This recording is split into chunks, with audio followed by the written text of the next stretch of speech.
आहेत ते जवळपास असणार त्या ठिकाणी 5-6 किलोमीटर चालले, परंतु चालल्यानंतर सुद्धा मग पुन्हा ते शांत झाले आणि सर्वजण कुणी असणार त्या ठिकाणी बेशुद्ध पडू लागले, कुणाला चक्रा येऊ लागल्या, कुणाची असणार दयनीय अवस्था होऊ लागली। अशा प्रकारची दुर्दशा सर्व वानरांची त्या गुहेमध्ये झालेली आहे। तमे गिळले प्रज्ञा संज्ञा निराहारे गिळले चैतन्य कृष्णेने शोषिले वदना शब्द संज्ञा निमाली। आणि अशा प्रकारे आता असणाऱ्या जीवाला काहीच खायला भेटलं नाही, पोटाची आग असणार मरमर करीत होती, त्याच्यामुळे बुद्धी काहीच चालेना काय करावं आणि काय नाही। आणि पुन्हा असणार सगळ्या जीवातील प्राण जे आहे तो नष्ट झाल्यासारखा झाला, त्याच्यामुळे चैतन्यही कुणाच्या जीवामध्ये राहिलं नाही। आणि पुन्हा त्या ठिकाणी पुढे जर जायचं म्हणलं तर कशा प्रकारे जाणार, काय करणार, ह्या सगळ्या गोष्टी। आणि पुन्हा आपल्याला काहीतरी दिसलं, आशेचा किरण दिसला तर त्या निमित्ताने चालता तरी साठवून धरून किंवा असणार अंगामध्ये बळ आणून काहीतरी करू, परंतु पुढेही काही दिसत नाही, जीवामध्ये प्राण नाही, व्याकुळ झालो। अशा प्रकारचा विचार करून असणार पुन्हा हातबल त्या ठिकाणी सर्व वानरवीर झालेले। जेवे प्रळय काळी जीव महात्मे होती पल्लव देवे वानरवीर सर्व पूर्वा विसरले।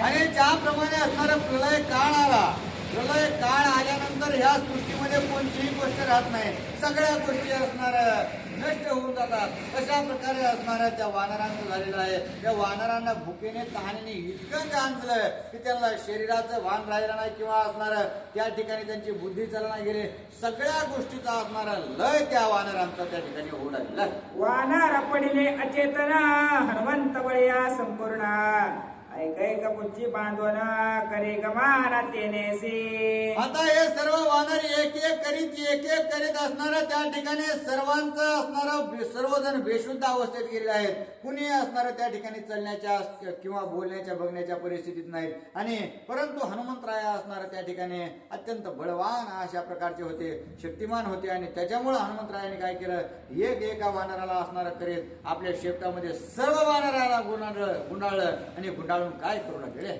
देखो वानरांची अवस्था मागे सरणे नाही हनुमंता विवर शोधायाचे अर्था घेऊन समजता निघाला।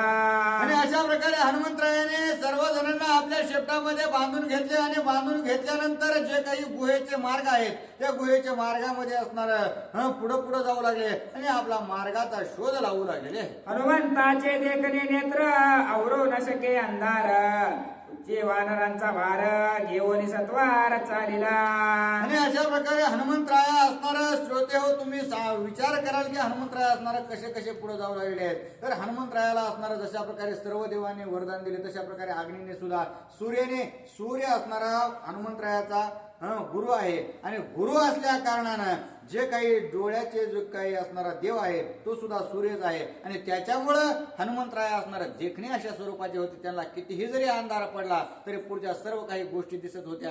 या पुढच्या नुसत्या डोळ्या पुढच्याच नाही तर भविष्यात सुद्धा असणारा काही गोष्टी होतील या सर्व दिसत होत्या। आणि त्याच्यामुळंच त्या ज्ञान दृष्टीने असणारा हनुमंतराया पुढे असणाऱ्या त्या अंधारामध्ये जाऊ लागले। वाचवा वया वानरांचा प्राण हनुमंते केले विंदान सीता पाच्या रोणी पवन